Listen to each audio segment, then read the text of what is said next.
ओम सहना भवतु सहनौ भुनक्तु सह वीर्यं करवावहै तेजस्विनावधीतमस्तु मा विद्विषावहै। ओम शांति शांति शांति। गुरुर्ब्रह्मा गुरुर्विष्णु गुरुर्देवो महेश्वरः गुरुरेव परं ब्रह्म तस्मै श्री गुरवे नमः। समस्त जन कल्याणे निरतं करुणामयं नमामि चिन्मयं देवं सद्गुरुं ब्रह्म विद्वरं सद्गुरुं ब्रह्म विद्वरम्। कठोर उपनिषद में जो रूपक है, जो हम पीछे सुंदर पिक्चर में देखते हैं कि हालांकि यहाँ पर युद्ध क्षेत्र के है, गीता के पहला अध्याय अर्जुन विषाद योग की दृष्टि से अर्जुन विषन्न है और नीचे बैठ गए। भगवान कृष्ण उपदेश दे रहे, मगर ऐसा सोचो कि भगवान कृष्ण और अर्जुन रथ में बैठे हुए हैं। अर्जुन रथी के रूप में बैठे हैं और कृष्ण सारथी के रूप में। ये जो रूपक है ये इसी ओरिजिनल कठोपनिषद से लाई गई है, जो 3-4 नंबर श्लोक से शुरू हुआ था। अभी हम ये जो सेक्शन है तृतीय बल्ली का, तृतीय बल्ली 7 नंबर तक लास्ट टाइम देखा था। द्वितीय बल्ली समापन हो गया था। तृतीय बल्ली 1 से 7 पढ़ लेते हैं, फिर उसका सारांश कह के मैं आगे बढ़ूंगा। 1 नंबर ऋतौ पिबन्तौ मिल गया। 1 नंबर से पढ़ते हैं 1 से 7 तक। ऋतं पिबन्तौ सकृतस्य लोके गुहां प्रविष्टौ परमे परार्थे छाया तपो ब्रह्मविदो वदन्ति पंचाग्नयो ये च तृणाचिकेताः। इस श्लोक में जीवात्मा और परमात्मा के जो संबंध है, छाया तप, वो वर्णन है, जो ऑलरेडी देख चुके हैं। सेकंड,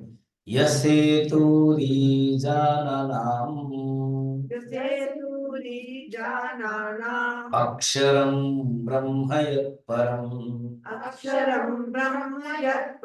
अभयं तितिर्षतां पारम् नाचिकेतं शकेमहि। तो इस श्लोक में बताया है कि जो यजन करने वाले हैं और जो नचिकेता अग्नि को कैसे प्राप्त करते हैं वो बताया। अब तीसरा श्लोक से लेकर के अब कंटिन्यू जो टॉपिक आज का भी है वो रथ के रूपक है। आत्मानं रथिनं विद्धि शरीरं रथमेव तु बुद्धिं तु सारथिं विद्धि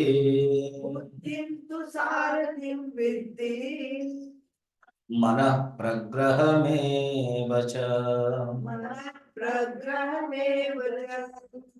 आत्मानं रथिनं विद्धि, ये रूपक शुरू हो गया। आत्मानं माने यहाँ पर जीवात्मा, जीवात्मा को रथी कहा गया है। जीवात्मा को रथी कहा गया है, जो रथ में बैठता है और ये माइक जैसा चंचल होता है। डिस्टर्ब होता है, उसका स्वभाव है। मगर जो परमात्मा है, जो पहले बताया मुंडक उपनिषद में भी, एक शाखा में दो पक्षी है, द्वासुपर्णा सयुजा सखाया। एक दो पक्षी, एक खाता है फल और एक देखता है।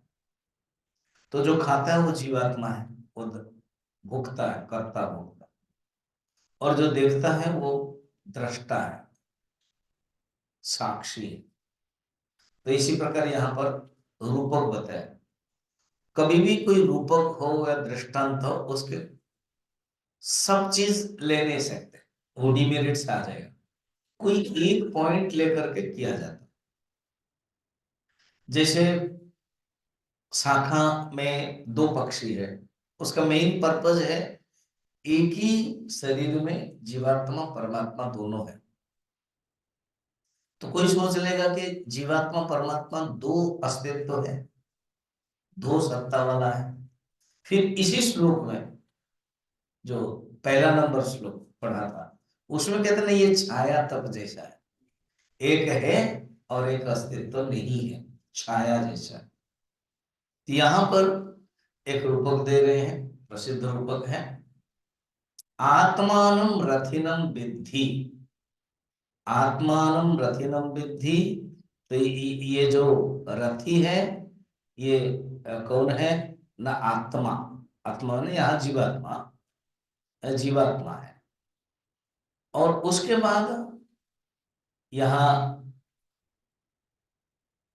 बता रहे हैं, आत्मानं रथिनं विद्धि, शरीरम, जो शरीर है वो रथ है। यहाँ देखा जाए तो अर्जुन क्या है ना, अर्जुन आत्मा है। और शरीर रथमेव तो जो रथ है, जो अर्जुन का रथ है। बुद्धिम तो सारथम, बुद्धि यहाँ पर भगवान कृष्ण है, सारथी। मन प्रग्रह मन है लगाम, प्रग्रह ये बताया। तो हमारे अंदर हम देखें, हमारे ये जो शरीर है, तो ये शरीर रथ है। और जो हम जीवात्मा जिसे बोलते हैं, हम अपने आप को जो मैं कहते हैं, वो है रथी है। और उसके अंदर जो बुद्धि है वो सारथी है, ठीक। और जो हमारा जो मन है वो लगाम है। फिर कनेक्शन है, इंद्रियाणि हयान्याहुः विषयांस्तेषु गोचराः आत्मेन्द्रियमनोयुक्तम्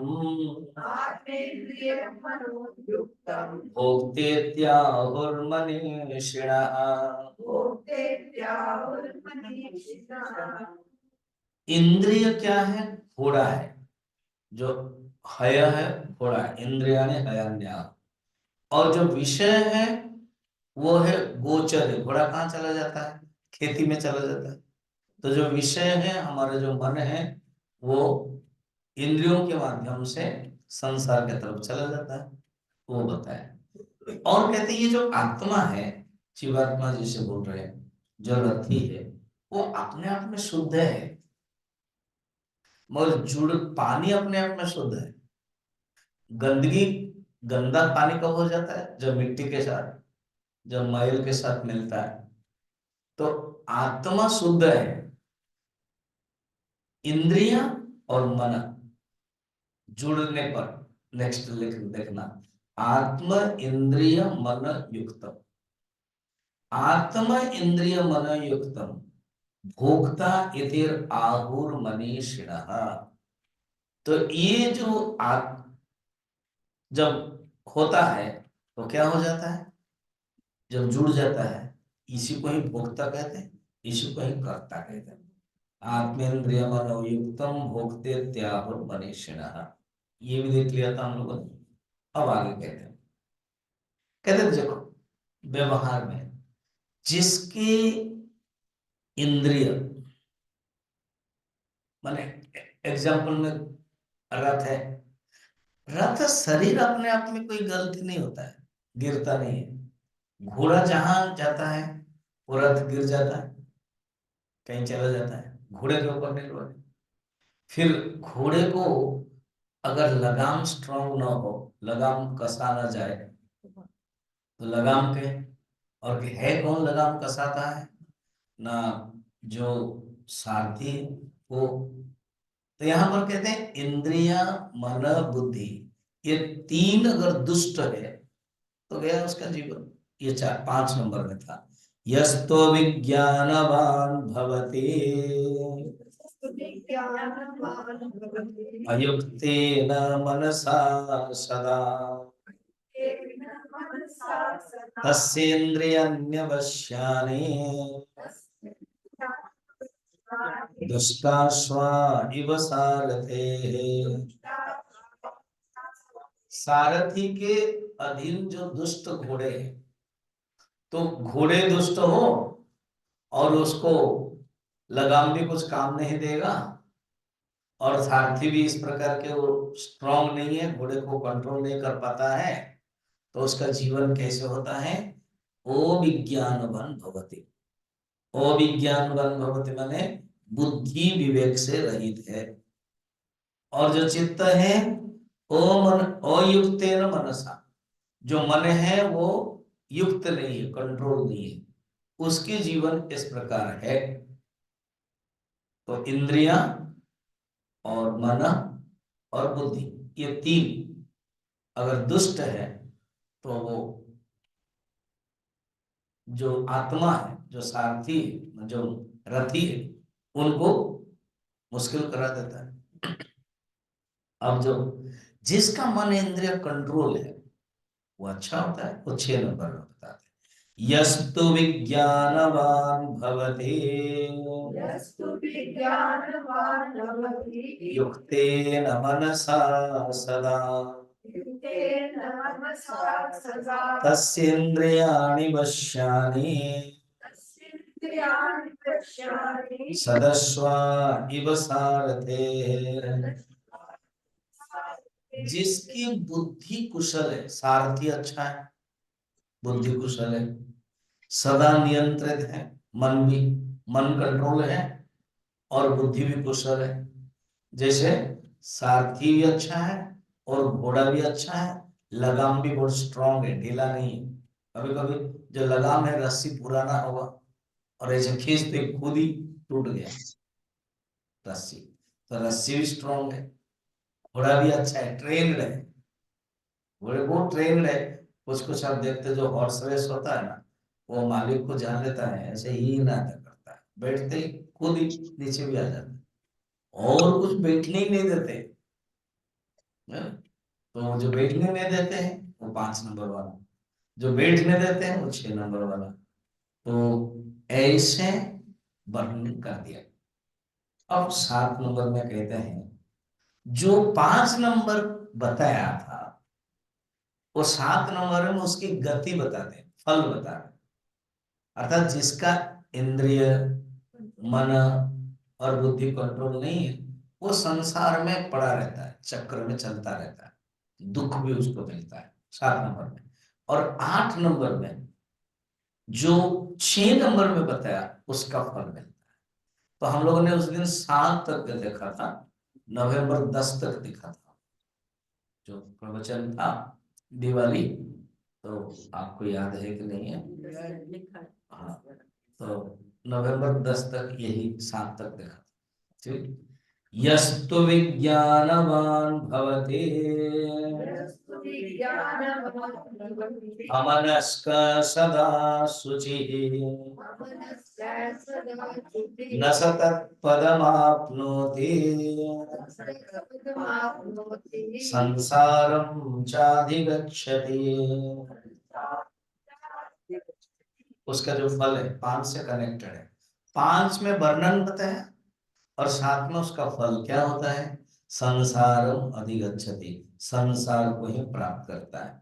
और जो परम पद को प्राप्त नहीं कर पाता है, न स तद पदम अवाप्नोति, पदम आपनोति, वो परम पद को प्राप्त नहीं कर पाता है, वो संसार में पड़ा रहता है। अच्छा, ऐसे है। और 8 नंबर में जो आज से शुरू होगा, यहां तक हम लोगों ने 1 से 7 तक देख लिया था लास्ट टाइम। अभी मैं सारांश के रूप में नर्सल में बता दिया।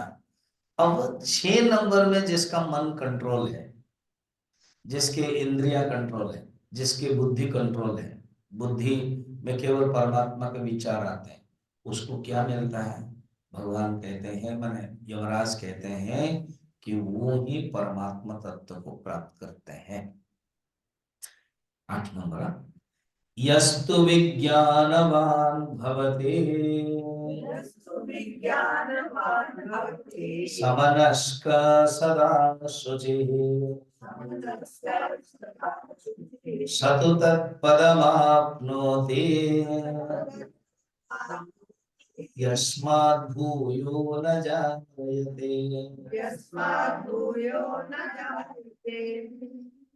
देखिए, 5 नंबर और 7 नंबर में अगर आप बारीकी में देखोगे, 5 नंबर में जो मन के बारे में बताया, सिर्फ अयुक्तेन मनसा बताया, अर्थात जो मन है वो युक्त नहीं है। ओके, मगर आप 7 नंबर में देखोगे, चीज तो वही बता रहे हैं कि फल के बारे में बोल रहे हैं, उसमें चेंज कर दिया शब्द, अमनस का और असुचि। उसमें जो अमनस कहा है वो मेन है। उसमें क्या कहना चाहते हैं? ये जो अमनस का है, कर अर्थ क्या है?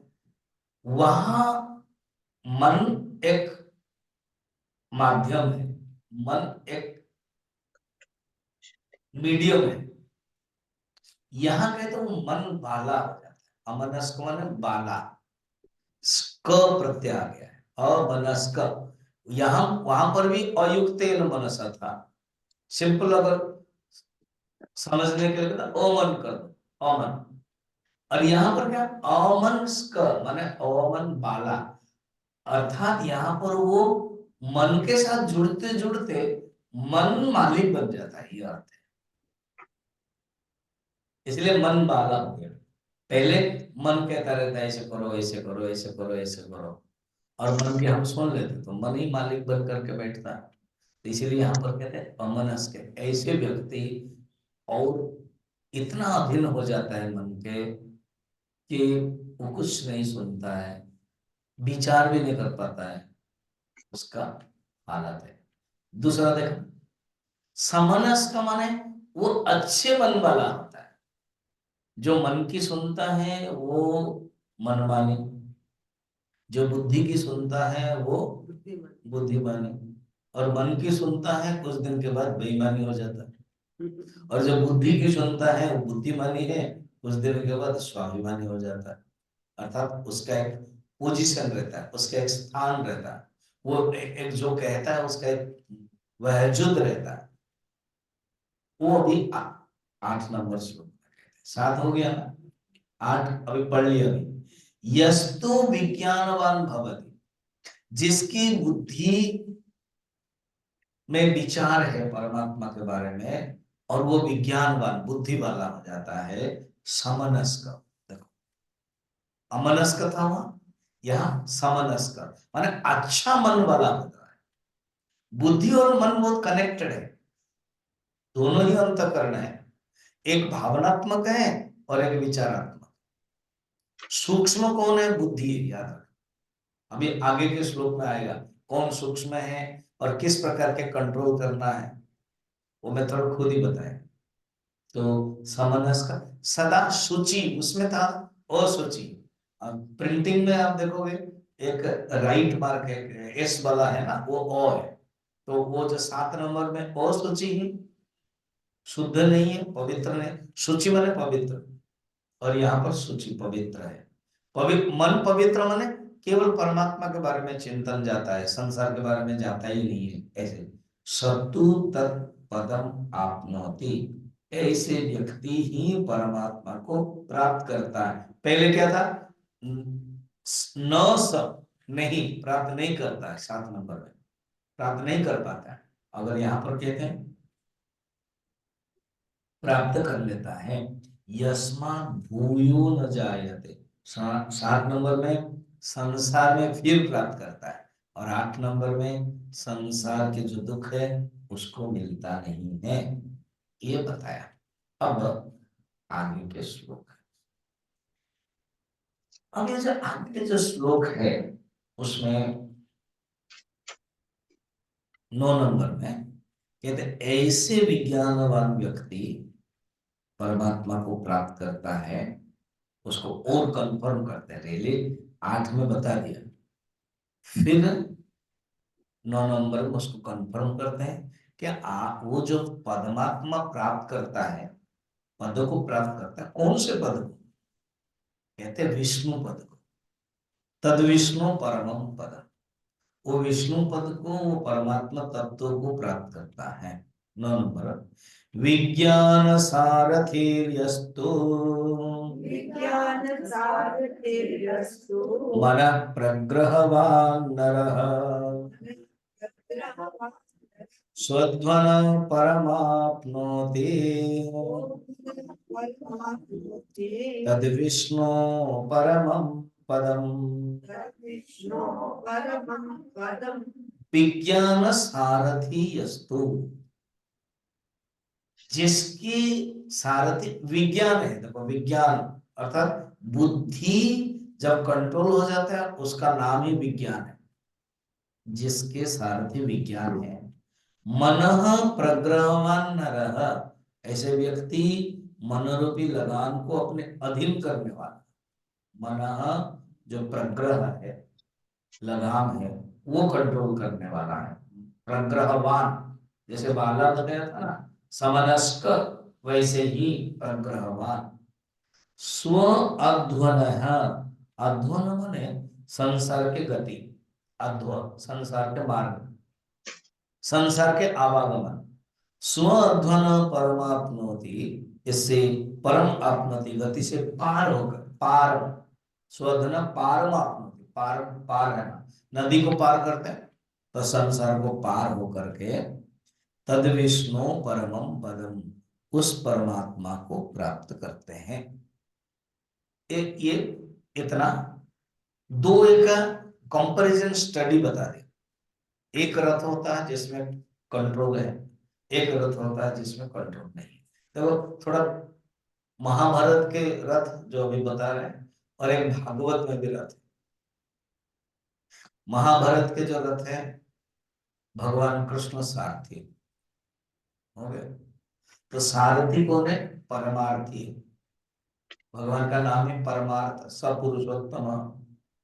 अर्जुन को है जिसने अपने मन में ही सोचा कि जब मैं युद्ध करूंगा, उसके मन में था नहीं, जब मैं युद्ध करूंगा तो कृष्ण मेरे सारथी बने, है ना। कृष्ण मेरे साथ, जैसे कभी भी जैसे कोई घर में कोई बच्चा डॉक्टर है तो बोलते अच्छा आपका बच्चा डॉक्टर है ना। हाँ, जब हम डॉक्टर बने और शादी किया तो जब बच्चा हुआ तो उसको भी मन में सोचा कि ये डॉक्टर बनेगा, तो मन में जो सोचते हैं वो होता है। ठीक, तो कृष्ण अर्जुन ने भी मन में सोचा कि मैं ऐसे कभी मौका आएगा जब मैं तो क्षत्रिय हूं, युद्ध करूंगा तो मेरे सारथी कृष्ण बने। इसलिए जब वो कथा में है कि जब आते हैं, अर्जुन आता है और दुर्योधन आता है, ये कथा आपको पता है। दुर्योधन कहाँ बैठता है? सिर पे। और पहले कौन आता है? दुर्योधन आता है। और भगवान क्या कर रहे थे? सो रहे थे। ठीक है, क्लास का टाइम है फिर भी सो रहे थे। भगवान के लिए कौन कुछ भी नहीं है, भगवान तो सब एक्टिंग करते हैं, उनके लिए सोना न सोना कुछ भी नहीं, तो एक्टिंग कर रहे हो, जानते हैं अभी आने वाले। जैसे अपने जो पीताम्बर है वो ले, उसके पहले तो वो पीताम्बर ओढ़ा था, उसमें काल यवन आया, मारा एक लात कि यहाँ मेरे से युद्ध कर वो भाग करके यहाँ सोया हुआ है, करके जो मारा और पीताम्बर हटाया, इधर भगवान खड़े हैं, जादू देख रहे नाटक। वो आदमी जो सोया था उसके ऊपर लगा दिया था। वो कौन था? मुचुकुंद राजा। वो उठ गया, उठ के उसको वर मिला था जो तुम्हें डिस्टर्ब करेगा वो चलेगा, और भगवान खुद ही वर दिए थे, भगवान जानते हैं। तो इसीलिए वो क्या किए, खड़े थे और वो उठ गया, जल गया। भगवान कहा मुझे क्यों हाथापाई करना है जब इसको जलना ही है। हो गया, दो पीताम्बर वहां डाला। यहाँ पर अभी पीताम्बर डाला है, सोए हुए हैं, उनको पता है दोनों आने वाले। पहले दुर्योधन आया, बहुत बड़ा डबल बेडेड होता है ना, ऐसे सिंगल बेडेड नहीं है, वो बड़ा है, तकिया भी बहुत बढ़िया है, भगवान मस्त में सोए हुए। तो सिर के पास वो बैठ गया ऐसे। उसके बाद अर्जुन आया। अर्जुन, युधिष्ठिर ने कहा कि अर्जुन को तुमको जाना, इन लोगों को पता नहीं था कि ये दोनों ही आ रहे हैं। पहले दुर्योधन आ गया था, शकुनी मामा ने कहा कि तुमको अगर जीतना है ना भांजो, तो फिर तो कृष्ण को लाना पड़ेगा। वो आ गया था, सिर के पास बैठा। और अर्जुन आया तो देखा पैर के पास बैठा। भगवान का हो गया, अभी इन लोगों का सीन हो गया, अभी मेरा सीन हो गया। और जब भगवान उठेंगे किसको देखेंगे? अर्जुन, अरे अर्जुन तुम कब से आए? तो पीछे जो बोल रहे वसुदेव नंदन, मैं पहले से आया हूँ। तो भगवान फिर एक्टिंग किया, जैसे उस टाइम डोर कटन खुलना, सोए थे ना। फिर कहा कि दोनों ही आए, अच्छी बात है, क्या चाहिए, विषय क्या है, मांग क्या है, प्रपोजल क्या है? तो दुर्योधन तुरंत कहा कि हम चाहते हैं कि हमारा जो भी महाभारत युद्ध होगा उसमें हम, अर्जुन तुम, हम भी आपको चाहते हैं। तो ऐसे करते हैं, दोनों जब मुझे चाहते हैं, एक पक्ष में मैं रहूंगा मगर युद्ध नहीं करूंगा, सुदर्शन चक्र यूज नहीं करूंगा, कोई भी चक्र यूज नहीं करूंगा। और दूसरे पक्ष में एक अक्षौणी सेना रहेगी, नारायणी सेना। दुर्योधन तुरंत मन में सोचा, फायदा क्या है जब कृष्ण चक्र यूज नहीं करेगा? मामा ने तो कहा था कि चक्रधारी है, चक्र सुदर्शन चक्र पावरफुल है, गदा भी पावरफुल है, तो फिर मुझे लेना नहीं है मन में। कृष्ण ने एक प्रपोजल रख दिया कि दो है, और अर्जुन को मैं पहले देखा और अर्जुन छोटा भी है, इसलिए इसको पहले बोलने के लिए मौका दिया जाए। दुर्योधन राजी हो गया, सोच रहा है कि क्या मांगे, देखते हैं अर्जुन क्या मांगता है।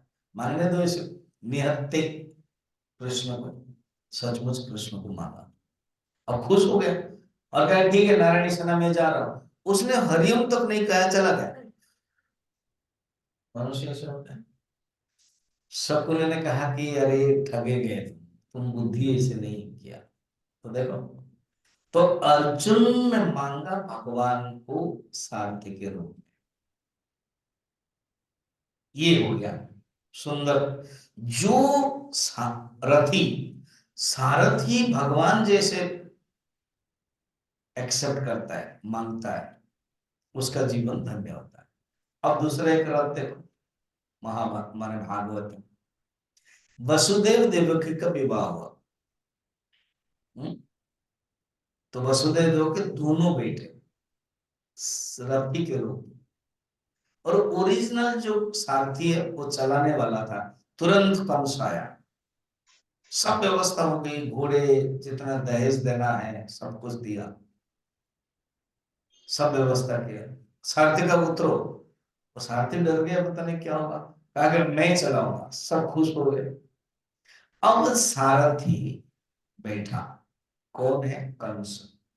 देखो दो रथ है, एक रथ में सारथी के रूप में कौन बैठे हैं? कृष्ण। और एक रथ में सारथी के रूप में कौन बैठा है? कंस। पहला वाला ये है, उस समय तो भगवान कृष्ण जन्म ही नहीं हुए थे, अभी तो विवाह हो रहा है पिताजी माताजी।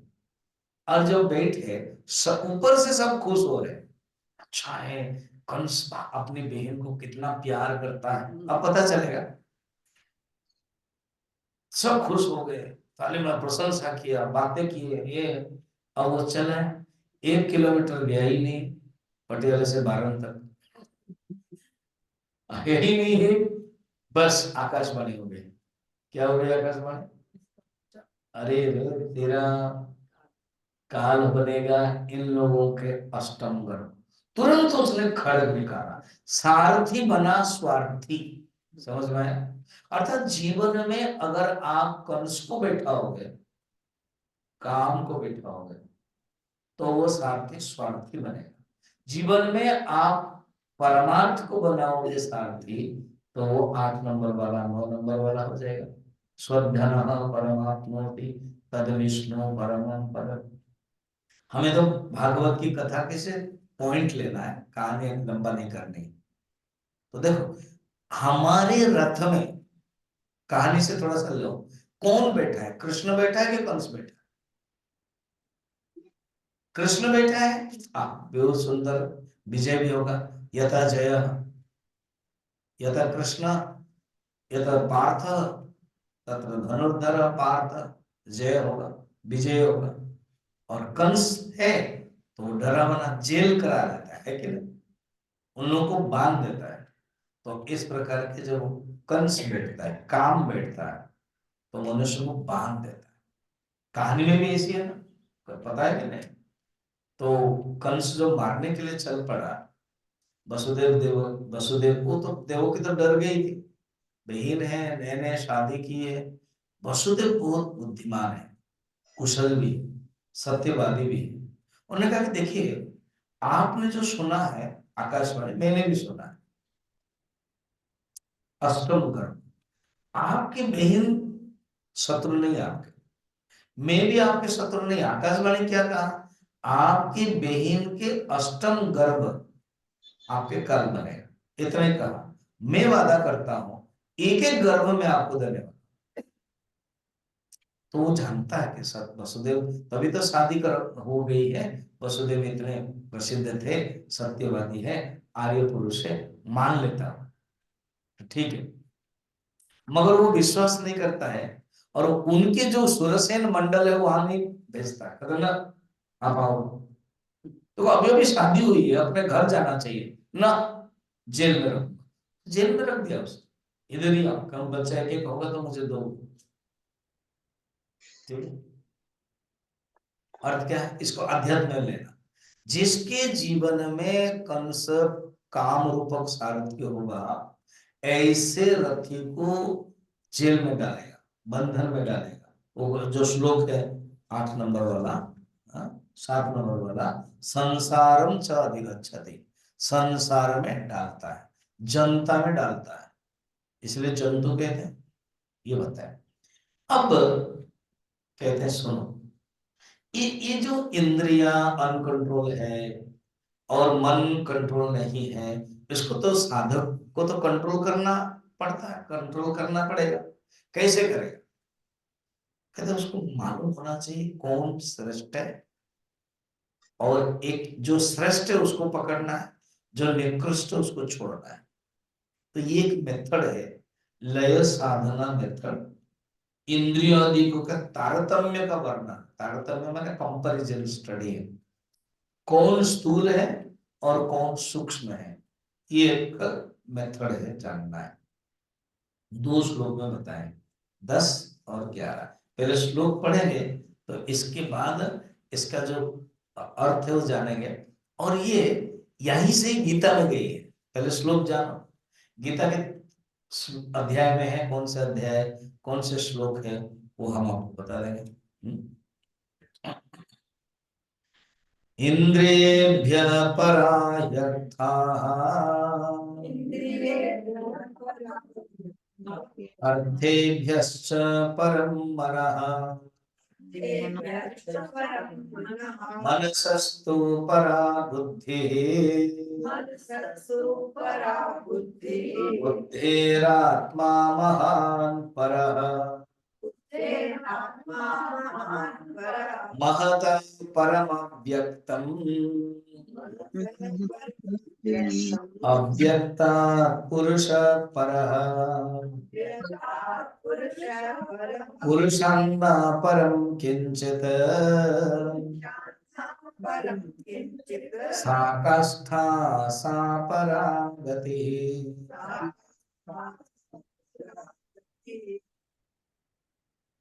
ये 2 श्लोक में तारतम्य बता रहे हैं। एक सिस्टमेटिक एक दूसरे से स्थूल है, और सेकंड वाला पहले वाले से सूक्ष्म है, वो बता रहे हैं। इंद्रियेभ्य परा यथा, इंद्रियों की अपेक्षा विषय श्रेष्ठ है। देखना है, तुरंत मानना नहीं है, क्योंकि यही चीज गीता के तृतीय अध्याय 42 नंबर श्लोक में कहते हैं, इंद्रियाणि पराणि आहुहु, अर्थात विषय से इंद्रिय श्रेष्ठ है। वहां का श्लोक, गीता के श्लोक में इंद्रियाणि पराण्याहुहु, इंद्रिय भी परम मना, वो बाद में आएगा, या कोई केवल छोटा टुकड़ा लेना, दोनों का कंपैरिजन देखना। एक कहते हैं विषय श्रेष्ठ है कठोपनिषद, और गीता में कह देते हैं विषय से इंद्रिय श्रेष्ठ। बताओ कौन क्या श्रेष्ठ है?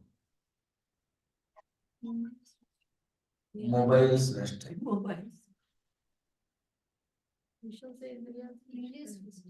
क्यों? शंकराचार्य की मदद लेना पड़ेगा।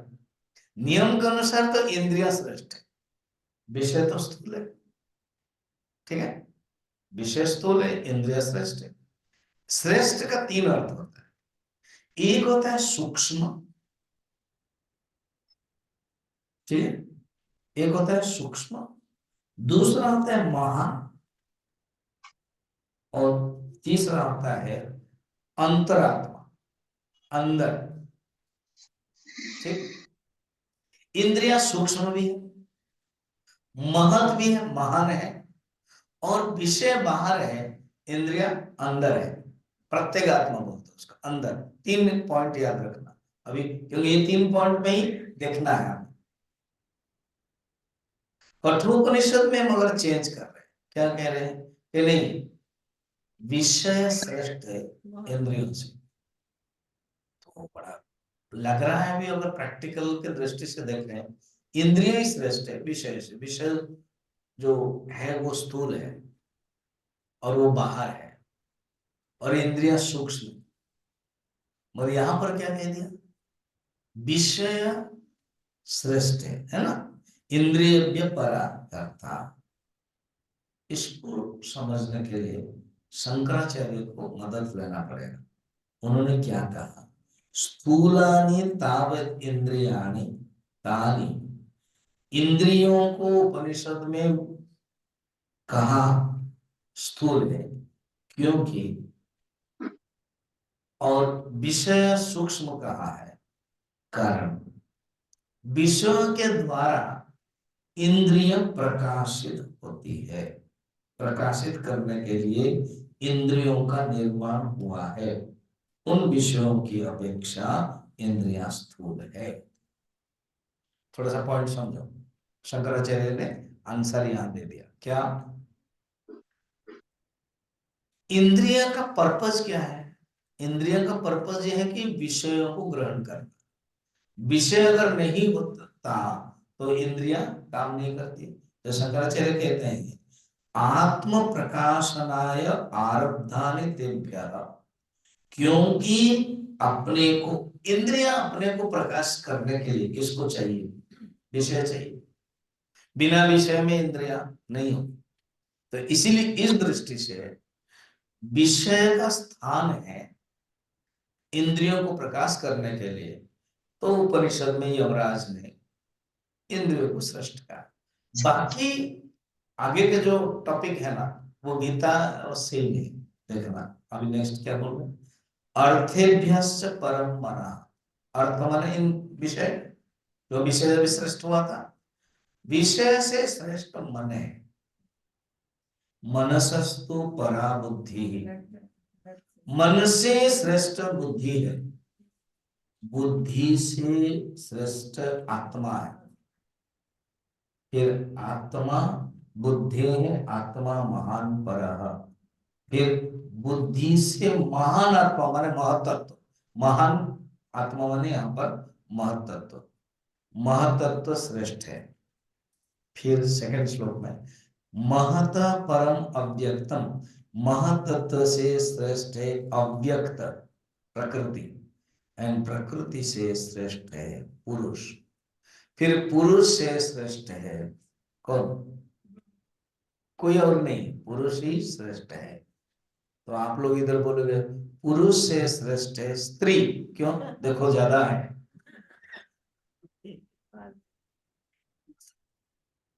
पुरुष का अर्थ यहाँ पर शरीर के दृष्टि से नहीं है, लिंग के दृष्टि से नहीं। पुरुष का अर्थ है वो जो परमात्मा है, जो पूरे शेते इति पुरुष, वो श्रेष्ठ है। सा काष्ठा सा परागति ही पुरुषात् न परम किंचित। 11 नंबर, पुरुष से और कोई श्रेष्ठ नहीं है। तो जो उपनिषद है ना, वो इतना विचार तत्व है, साधारण व्यक्ति नहीं समझ सकता है। गुरुदेव आप पढ़ना बाद में, गुरुदेव का गूढ़ तत्व है। उन्होंने एग्जाम्पल दिया आर्कमेडिक्स, जो उस राजा ने दिया था कि मेरे मुकुट में कितना सोना है, बिना सोना को निकाल करके मुकुट से कैसे जानना?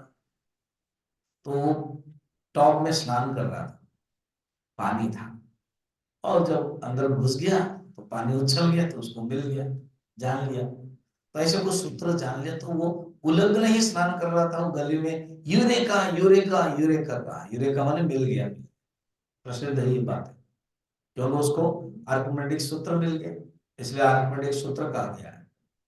वैसे ही ऋषि लोग इस तत्व को जान करके इतना धन्य हुए। चिंतन, एक एक जो श्लोक है ना चिंतन, और वो गंगोत्री है, सब वहीं से ये गीता में आया है। तृतीय अध्याय के 42 जो नंबर श्लोक है, वो उसी से ही आया है कि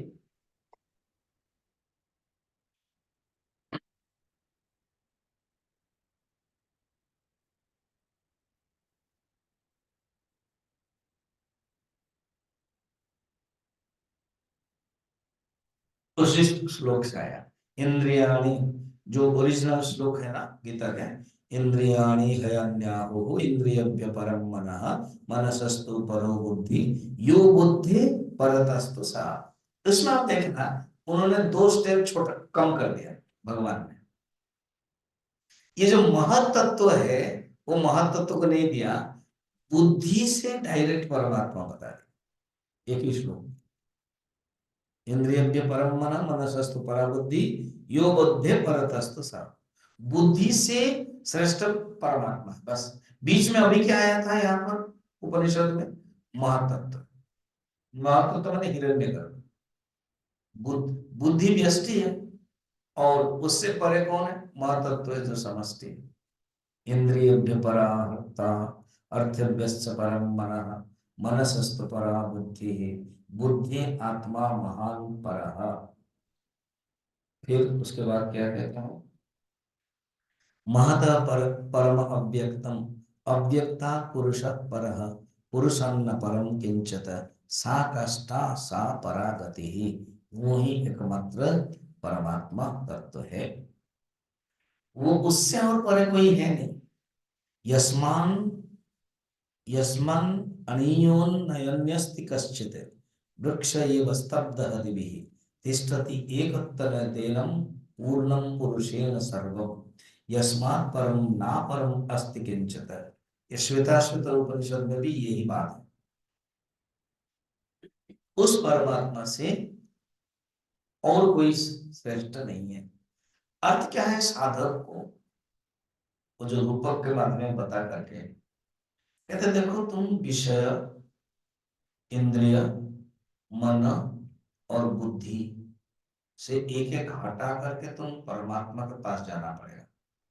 उसको लय साधना कहते हैं। आगे भी बताएंगे कैसे तुम प्रैक्टिकल में ध्यान की अवस्था में देखो। उपनिषद ज्ञान के विषय है, मगर ज्ञान के साथ उसको ध्यान का भी अभ्यास बताए। अभी कहते हैं विचार के माध्यम से तुम अपने अपने आप को उस परमात्मा स्थिति में रखो। विषयों से हटाओ, मन से, इंद्रियों से हटाओ, मन से हटाओ, बुद्धि से हटाओ, महत्त्व से भी हटाओ, प्रकृति से भी हटाओ। ये 2 चीजें गीता में नहीं है, महत्त्व नहीं है और प्रकृति नहीं है। अव्यक्त जो है, अव्यक्त माने प्रकृति। और ये दोनों है, वो डायरेक्ट बुद्धि से परमात्मा बता रहे। यहाँ बहुत इजी, क्योंकि वो स्टेज बताने से फायदा है। सब चीज ये जगत का कारण कौन है? प्रकृति। लीन होते अष्टम अध्याय में वर्णन है, कहते उससे भी परे जो परमात्मा स्थिति है, उस स्थिति में तुम जाओ, चिंतन करो। तो अपने आप को सोचो कि वो जो परमात्मा, वो नारायण है, वो पुरुषोत्तम परमात्मा में हूं। मैं ना विषय हूं, ना मैं मन हूं, ना मैं इंद्रिय हूं। इसलिए शंकराचार्य ने कहा ना, मनोबुद्धि अहंकारम चित्तानि नाहम। तो अर्थात मैं ना इंद्रिय हूं, ना मैं विषय हूं, ना मैं अंतःकरण हूं, मैं तो शुद्ध बुद्ध आत्मा हूं। इस आत्म तत्व को देखना कोई साधारण व्यक्ति बात नहीं है, कोई सूक्ष्म व्यक्ति ही देख सकते हैं। प्रसिद्ध श्लोक है ये, बहुत कठिन। अभी प्रश्न होगा, वो आत्मा सब में है ना? अभी अभी विभूति योग में देख रहे हैं हम ना, आत्मा सब में है। तो जब आत्मा सब में है, हमको क्यों दिखाई नहीं देता है? इसलिए तो बर्ट्रैंड रसल, बर्ट्रैंड रसल एक नास्तिक विचारक थे। उनको वो खुद ही बोलते थे मैं नास्तिक।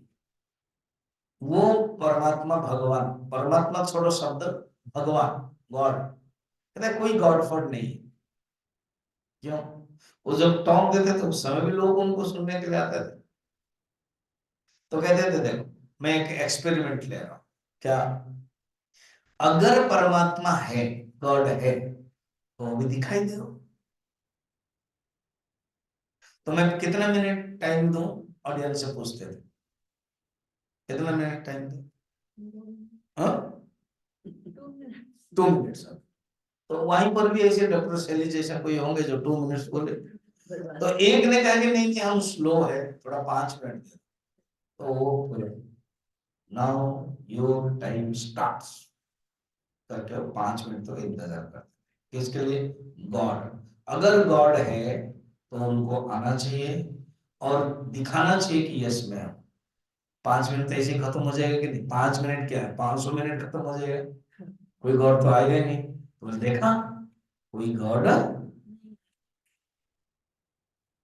यहाँ पर भी ऐसे क्वेश्चन होगा, परमात्मा कोई अगर होता तो दिखाई देता, तो परमात्मा है नहीं, दिखाई नहीं देता। तो ऋषि कहते हैं, अरे बुद्धू, तुम जो बंटन रसेल जो ने कहा है परमात्मा दिखाई क्यों नहीं देता, इस आंख से देख नहीं सकते हो। 11 चैप्टर में भगवान कृष्ण बोलेंगे, तुम जो देखना चाहते हो, उन्होंने सुन लिया विभूति बहुत कुछ, अब बोलते मैं देखना चाहता हूँ। बोले ऐसे तुम देख नहीं सकते हो, मैं तुझे दिव्य चक्षु दूंगा। तो यहाँ पर भी ऐसे कहते हैं, परमात्मा को ऐसे देख नहीं सकते हो। बड़ा प्रसिद्ध श्लोक है। एष सर्वेषु भूतेषु एष सर्वेषु भूतेषु गूढात्मा न प्रकाशते, गूढात्मा न प्रकाशते, दृश्यते त्वग्रया बुद्ध्या, दृश्यते त्वग्रया बुद्ध्या, सूक्ष्मया सूक्ष्मदर्शिभिः। सूक्ष्मया सूक्ष्मदर्शिभिः। ईशः सर्वेषु भूतेषु, कहते ये जो परमात्मा है, ईश जो आत्मा परमात्मा, देखो कभी आत्मा बोलते हैं, कभी परमात्मा बोलते हैं, सेम है। ईश वो जो परमात्मा सर्वेषु भूतेषु है, गूढ़ छिपा हुआ है। गूढ़ माने छिपा हुआ है, वो छिपा हुआ। आत्मा न प्रकाशते, मगर वो प्रकाशित नहीं होता है, अर्थात उसको देख नहीं सकते हैं। इसका अर्थ क्या है? मगर देख नहीं सकते। दो चीज है, एक है एग्जिस्टेंस होना है और एक देखना है। बंटन रसेल ने क्या कर दिया, उस देख, क्योंकि आंखों से नहीं देख सकते हैं इसलिए नकार दिया एग्जिस्टेंस, अस्तित्व के नकार दिया। अरे भाई जो देख नहीं सकते हो वो नकार नहीं सकते हो। अब हवा हम देखते हैं क्या? तो आप नकार सकते हो? बहुत चीजें हम देख नहीं पाते। लकड़ी में आग है, गूढ़ा, मगर देख नहीं सकते, स्वीकार करते हैं। एटम न्यूट्रॉन प्रोटॉन आंख में देख नहीं सकते, और है कि नहीं है, बहुत चीजें दिखाई नहीं देती है मगर वो है ऐसे। और हमारे जो ग्रैंडफादर है वो दिखाई देते हैं, तो जो नहीं दिखाई देते हैं वो नहीं होते हैं। अगर नहीं है तो हम कैसे पैदा हुए, तो वो है। इसी प्रकार है, एष सर्वेषु भूतेषु गूढ़ो आत्मा न प्रकाशते। ये आत्मा गूढ़ है, हमारे अंदर ही बैठा हुआ है। मैं तो ढूंढे कहाँ रे बंदे, मैं तो तेरे पास में, तेरे पास में ही है, तुम कहाँ ढूंढोगे, कहाँ मक्का मस्जिद ढूंढोगे, वो बाहर तो केवल उपासना करने के लिए, परमात्मा तो अंदर ही है।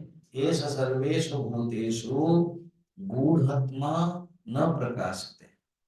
अच्छा, कोई तो देख सकता है ना, हाँ, दृश्यते तू अग्रया बुद्धिया, जिसकी बुद्धि अग्र बुद्धि है, जिसकी बुद्धि सूक्ष्म बुद्धि है, जिसकी बुद्धि तीक्ष्ण बुद्धि है, वो ही देख सकते हैं।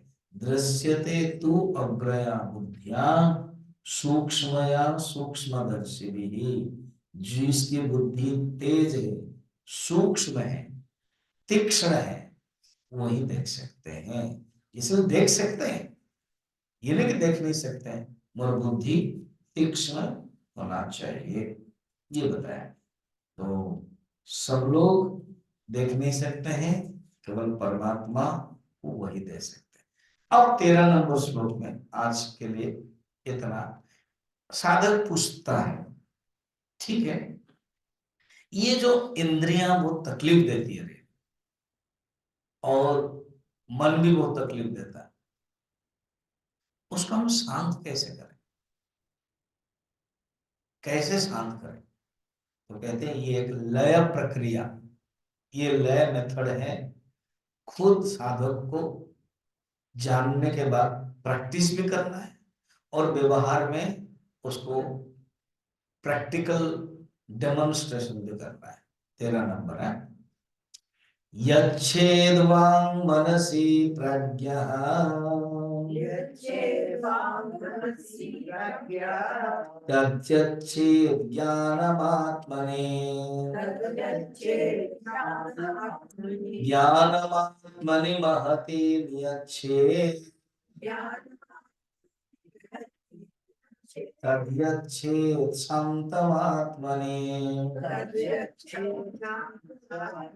ये श्लोक में केवल छह छह छह छह चार, गुजरात में ना हूँ छू माने मैं हूँ। मैं कोर्स जब कर रहा था तो एक गुजराती लड़की थी, तो मैंने कहा गुजरात सिखाओ सिखाओ, तो बोले केन छे और हूँ छू, सारू माँ सारू छे, अर्थात मैं अच्छा हूँ ऐसा। ये हो गया गुजराती सीखना, 2 दिन बाकी हो गया मेरा। फिर तमिल सीखना, कैसे ना, तमिल के भी कुछ शब्द है, तैर साधन, फिर एल्ला नल्ला नल्ला, एल्ला माने यस, नल्ला नल्ला, ऐसे बस हो गया। तो यहाँ पर छे छे छे, अर्थ क्या है, ये जो इंद्रिया मन जाए उसको छे छे को, बड़ा सुंदर शब्द है। ये ऐसे छे छे शब्द क्यों आ रहा है पता है? सर ये छे हो गया व्याकरण से, जब संधि करते हैं, अगर उसको तोड़ोगे सब सौ निकलेगा। यद उच्छेद, यच्छेद अर्थात तुम अपने जो वाणी को, या क्षेत्र वाणी, वाणी को क्या करो ना, वाणी को कंट्रोल करो, वाणी को तुम डालो कहाँ, कहाँ डालना वाणी को ना, कहते हैं यह मन में, अर्थात तुम्हारे जो वाणी वाक्य मनसी प्राज्ञ, प्राज्ञ पुरुष, यच्छेद माने उपसंहार करना, यच्छेद माने डालना है। अर्थात जो वाणी है, वाणी एक शब्द बताया, उसमें से पूरा टोटल 10 इंद्रिया, एक एक कर्मेंद्रिया और एक है ज्ञानेंद्रिय, कर्मेंद्रिय और ज्ञान दोनों।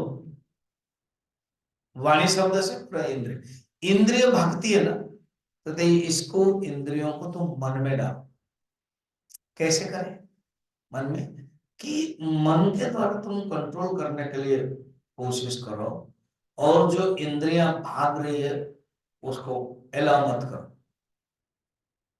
मन मन कंटिन्यूस मन के द्वारा एक ऑटो दो, या डिक्लेयर करो, या रनिंग कमेंट्री दो कि नहीं ये गलत है, ये गलत है। तो मन पावरफुल होना चाहिए इंद्रियों से। अभी क्या होता है, इंद्रियां पावरफुल हो जाती है, तो जब इंद्रियां पावरफुल होती है मन चुपचाप रहता है, बेचारा मन। तो ये जैसे कभी कभी मैं बताता हूँ ना, घर में कोई है नहीं senior citizen, wife and husband है, कोई बच्चे लोग तो विदेश में है, या उसमें से और भी कभी होता है, कभी माने वाइफ मर गए तो अकेला बेचारा है विधु, और कभी पुरुष मर गए तो स्त्री बेचारी है ना। और नौकर जो चार पांच है, कोई माली है, कोई कुक है, कोई ड्राइवर है, उसी के ऊपर सब निर्भर है, बेचारा कुछ कर नहीं सकते। वैसे ये सब नौकर है, मतलब स्ट्रांग है, मालिक एक्टिव। क्यों लेटे हैं, क्यों ऐसे है, क्या करते हो, वहां क्यों गए थे, क्या दिखाई नहीं दे रहा, तो ऐसे कंट्रोल करता है। तो कहते हैं तुम्हारी वाणी को, इंद्रियों को मन में कर डालो, उपसंहार। फिर फिर मन को क्या करना, मन में तो बहुत चिंतन आता है, कहते हैं मन को बुद्धि में डालो, प्रकाश स्वरूप बुद्धि में, यच्चेत ज्ञानमात्मने, बुद्धि में। फिर उसके बाद ज्ञानमात्मनि महति नियच्चेत, महति मैंने वही महतत्व जो पहले बताया था, अर्थात जो बुद्धि को महतत्व में, बुद्धि को महतत्व कैसे, एग्जैक्ट 10 चैप्टर चले जाओ, या तो भागवत के सेकंड स्कंद, अर्थात सब कुछ महान है।